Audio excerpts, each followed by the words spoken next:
Hello, Vienna. Human rights are a constant struggle, partly because what it means to be human is constantly evolving. Our relationship to the role of nature, identity, sexuality, class are in a state of slow-moving flux. The other reason is because the world is changing. I work with a relatively new approach in art called post-art. Tools of post-art are tools of contemporary art taken outside of the art bubble safety. When applied to their full extent in the environmental, political, social spheres, they often come in collision with the rules governing the latter. I will be talking about how this visual language applied can be used to talk about important social issues. And in this, it will become obvious that we, as Europe, need a new unifying language, one that does not gloss over issues, one that sustains looking into vulnerable positions, allowing change to take place. Due to my personal story, I will be focusing on the freedom of speech aspect of the human rights, showing how it is a capacitor for all of the others. I will present 4 different interventions, each special in their approach. Beautiful as political. Early 2017, Poland was gripped by a mass tree felling frenzy. Its direct cause was a legal act known as Lex Szyszko, which allowed for uncontrolled logging on various types of properties. The intervention, infinite amount of logged trees, consisted of over 100 op-art pieces painted on various tree stumps left after logging. Sometime in the making, I invited the citizens of Warsaw to participate, which resulted in a joint creation of several dozen more. I approached this activity as a visual arts problem, remaining formally within the legacy of op-art. Yet the very aestheticization of a social wound area resulted in increased attention to the underlying issue, the mass felling of the trees. Making a gesture that was seemingly apolitical became political. And this resulted in a situation that could be neither spit nor swallowed. Never take freedom for granted, or how I became a state-repressed artist. The latter was a reenactment of a 1967 Tadeusz Kantor's performance piece where a group of 7 postmen carried an oversized letter from the main post office in Warsaw to the Vauxhall Gallery. The letter from 2020 appeared during the first pandemic lockdown on an eve of an unlawful attempt to organize presidential elections by means of postal voting. It endangered our rights as a society. I intended to recreate Kantor's happening as a last missing piece to the ongoing theater of the social and political pressures and absurdity. Early May 2020, 11 of us walked from the main post office, strolling through the desolated street of Warsaw to the building of Parliament. This image would later become an icon of the times of a pandemic. At the building of Parliament, we were greeted by a row of 80 policemen in riot gear. The letter itself was collected by members of parliament with intention of being displayed during next day's vote on the election. Yet, the march was broadcast live by the media, and in a strange twist of fate, the vote for the elections was cancelled 2 days later. While not claiming cause and effect, there is often a strange synchronicity between what happens in art and what happens in reality. It is so because art is often manifestation of what is coming, of collective unconscious.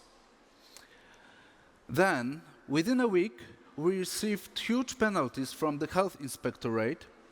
The fines were delivered to the door by masked policemen very early morning on a weekend day. If this description makes you feel a little bit uneasy, rightly so.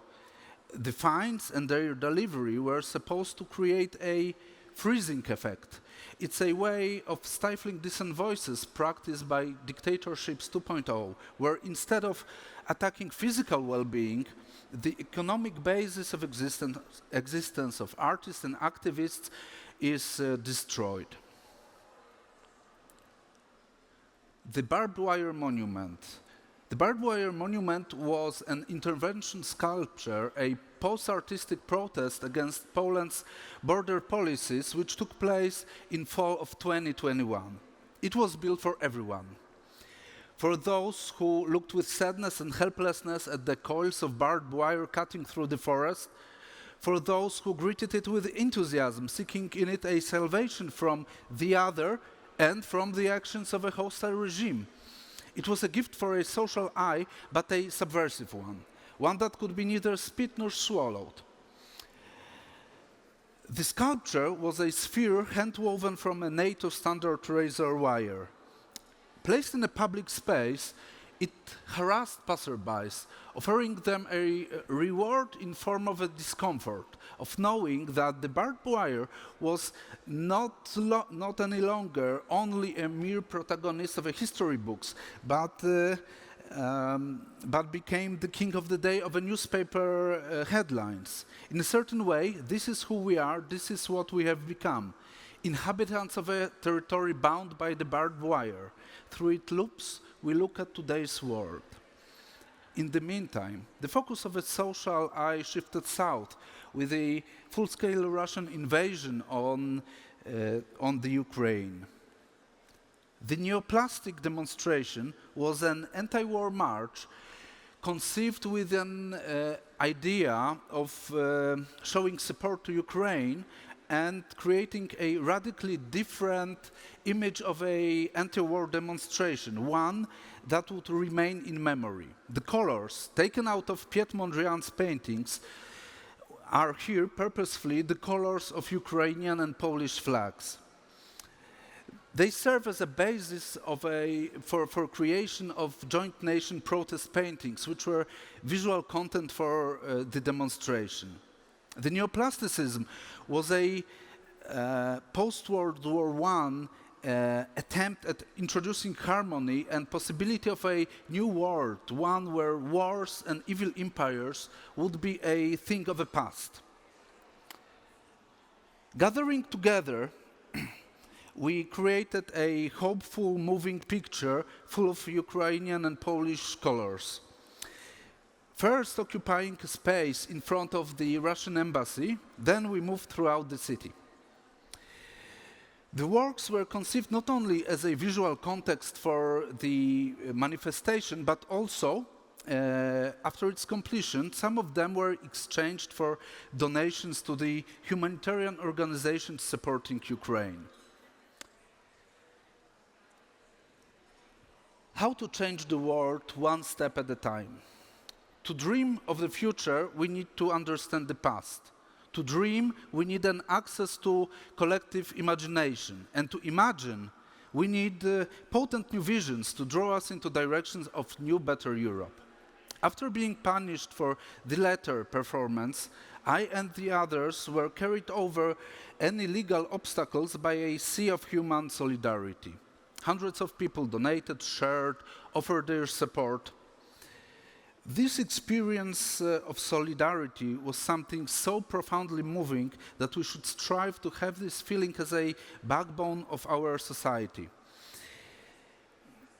It is not just technology that will save us, but an ability to share higher emotions en masse over time. In a certain sense, we need a science of empathy. Institutional means to sustain the collective bond. So, at the end of the day, we will be able to see each other's cause reflected in one another. Art is probably the last sphere of true freedom in society. place where a suspension of belief and whatever flows out of it is both needed and necessary. To create a democratic, humane future, we need unrestricted freedom of speech. Free from the fear of political persecution, free from the fear of social counseling, especially for arts and science. Such freedom will allow for emergence of a new language to describe and reach towards the future, a language that will endow its speakers with inalienable human rights. Such future does not exist yet. Such language does not exist yet. They have to be conjured out of the collective imagination. So, in turn, we can borrow from the faith in that future to reclaim the present. Thank you.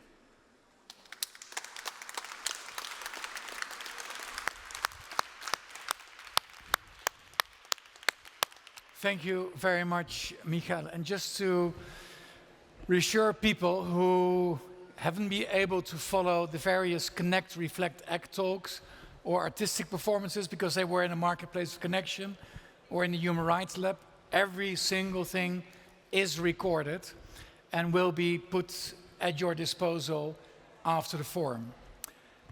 With that, I would like to hand over to my dear colleague Jamila for the third and closing panel for today. Jamila.